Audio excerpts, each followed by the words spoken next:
Bueno, ni hablar de la República Oriental del Uruguay, que realmente es impresionante esto. Los números de Uruguay son muy impresionantes, pero yo te diría, Guille, que hay que tener mucha cautela porque comparte una frontera seca con Brasil, tiene ciudades binacionales y como la situación de Brasil es tan pero tan crítica, hay que mirar muy de cerca, con mucha cautela, lo que suceda en Uruguay, pero los números son alentadores. 769 casos, 22 muertes y 618 recuperados. Ahora sí, estamos en comunicación con Beatriz Argimón, es vicepresidenta de la República Oriental del Uruguay. Muchísimas gracias por este diálogo con TN Central. No, un placer. Muy buenas noches y, por supuesto, las felicitaciones en este 25 de mayo a todo el pueblo argentino. Gracias. Muchísimas gracias, muchísimas gracias. Bueno, la primera pregunta tiene que ver con esta gran disyuntiva que se dio en Uruguay y que se dio, por supuesto, en todos los países de la región. ¿Por qué no optaron por la cuarentena obligatoria, aún habiendo mucha presión política dentro de Uruguay, porque sí rigiera un aislamiento obligatorio? Ustedes saben que el presidente, como quien habla, pertenecemos a un partido político donde el tema de la libertad individual es un tema que pesa mucho en nuestra filosofía. Y en ese sentido, cuando se tienen los primeros datos, y el presidente obviamente tuvo que hacer una opción y decidió, en consulta obviamente con técnicos y especialistas en la materia, optar por la libertad individual responsable. Trató de involucrar y precisamente su decisión, y así se lo trasladó a la Comisión, se basaba en la responsabilidad del cuidado entre todos.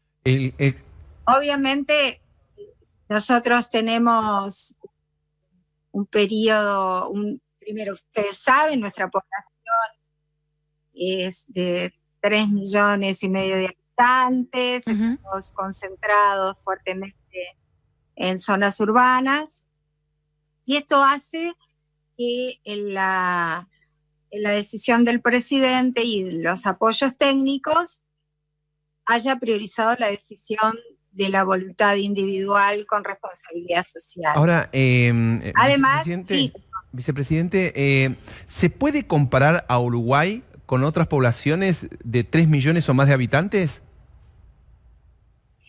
A mí me parece que es muy difícil comparar sociedades que tienen características bien distintas cada una, idiosincrasias diferentes. Entonces, bueno, yo creo que parte de lo que pasó o lo que está pasando en Uruguay, esto lejos de haber terminado o significar que ha sido un éxito, con mucha cautela. Lo cierto es que en principio dio resultado, y cuando el presidente tomó la medida del quedarse en casa, salvo la necesidad imperiosa de salir o a trabajar o hacer alguna actividad, la población acompañó la decisión. Y eso se reflejó en los números. Pero les comento, el presidente hoy viajó a Rivera, que como ustedes saben es el departamento fronterizo con Brasil, y hay allí un tema por la frontera seca, donde hay una vida en las comunidades cruzando un puente de muchísima vitalidad. Estuvo en contacto con el presidente brasileño hoy, tratando de tomar medidas sanitarias en conjunto, y hubo un entendimiento desde ese punto de vista, pero hay una marcada preocupación respecto de lo que pueda suceder en ese departamento.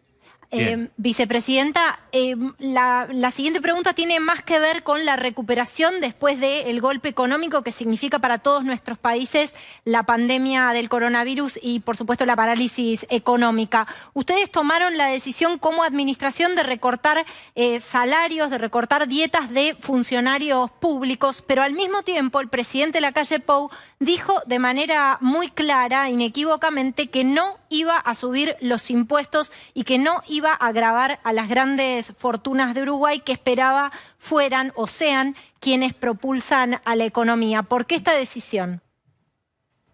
Bueno, en principio, es verdad, se decidió que los salarios líquidos fueran superiores a los 80.000 pesos se gravaran con un 20%.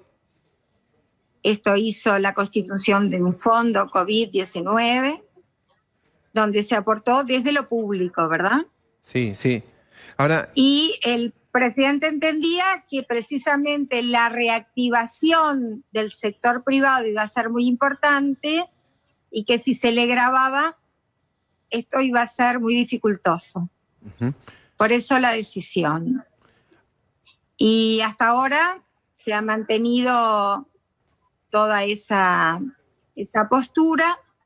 Aprovecho para decirles además algo que pasó hace unos instantes. ¿La reunión? El presidente de la República fue a visitar al expresidente Tabaré Vázquez. Tabaré Vázquez, y estuvieron intercambiando precisamente aspectos que tienen que ver con la salida, no solo en lo económico, sino también en lo sanitario. ¿Qué pasa con las fronteras con Brasil? Entendemos que el presidente acaba de hablar con su colega brasileño Jair Bolsonaro. ¿Y qué sucede con la frontera con Argentina, vicepresidente? Bueno, nos consta que también ha habido hace unas semanas contactos con el gobierno argentino, específicamente a través de Cancillería. Y bueno, se está trabajando en coordinación con ambos países. Y me parece que no puede haber otra forma de trabajar frente a lo que ahora, son realidades diferentes en términos numéricos, pero que todos juntos tenemos que enfrentar esta pandemia. En este contexto no quiero dejar de preguntarle por la salida de la Argentina de las negociaciones, por importantes acuerdos dentro del Mercosur, porque entiendo que el fortalecimiento del bloque es un objetivo también para la administración de Luis Lacalle Pou. ¿De qué manera han tomado ustedes esta salida de las negociaciones por parte de la Argentina? Bueno, nosotros entendemos que estas son decisiones que tienen que ver con la coyuntura, que son coyunturales. Y precisamente las condicionantes de cada país son diferentes y hay que respetar mucho las decisiones de cada país y de cada gobierno. Nosotros seguimos apostando fuertemente al Mercosur con un ayornamiento de acuerdo también a un contexto internacional bien diferente al que dio origen a este tratado, pero que evidentemente tiene total validez si se actualiza y se llegan a acuerdos entre todos los países. Tal cual. Bueno, vicepresidente, valoramos su tiempo, agradecemos este diálogo y un saludo enorme a nuestros queridos vecinos de la República Oriental del Uruguay. No, gracias a ustedes por la comunicación y vuelvo a darles un gran abrazo a todos ustedes, que ustedes además conocen el gran afecto.